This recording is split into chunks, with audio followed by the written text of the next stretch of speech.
আজ পহেলা অগ্রহায়ণ, বাঙালিদের সবথেকে বড় উৎসব নবান্ন। আর এই নবান্ন এক এক জায়গায় এক একভাবে উদযাপিত হয়, এক এক জায়গার নিয়ম এক এক রকম। বৌদি আজ হচ্ছে আমাদের গ্রিন সিটিতে এখানে নবান্ন পালন করছে, এই জন্য বৌদি নয় পদের অনেক বেশি রান্না করছে। স্পেশালি 9 পদ রান্না করতে হয়, বা যার যত পদের ইচ্ছা রান্না করতে পারে। আর বৌদিদের ওখানে হচ্ছে নিয়ম আছে যে রান্না করে প্রথম খাবার বাড়িয়ে দিতে হয়, মানে কাউকে উৎসর্গ করতে হয়।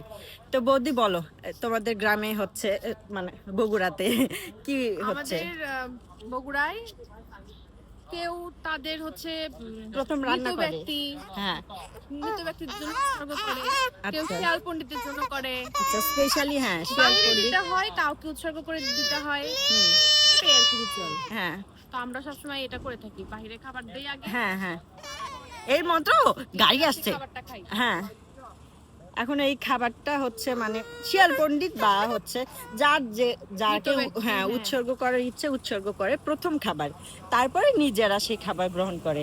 তো এখানে শিয়াল পণ্ডিতও নেই বা কাকে আমরা উৎসর্গ করবো, এই জন্য বৌদি রান্না করে আমরা চলে এসেছি গেটের এখানে, যে কোনো গরিব দুঃখী কাউকে হচ্ছে খাবারটা খাইয়ে দিব। কিন্তু মজার বিষয় হলো এখন বাজে রাত 10টা। এখন এখানে এসে দেখছি কোনো গরিব দুঃখী কেউ নেই, শীতের রাত তো সবাই বাসায় চলে গেছে। পাপা তো আছে মাম্মা ওখানে, এখন দাদা কাউকে খুঁজতে গিয়েছে। আমরা এই তো বৌদি আর আমি এখানে খাবার নিয়ে বসে আছি, দেখি লাস্ট পর্যন্ত বৌদির এই হাতের টেস্টি টেস্টি খাবার কার ভাগ্যে আছে সেটা দেখার অপেক্ষা। এই তো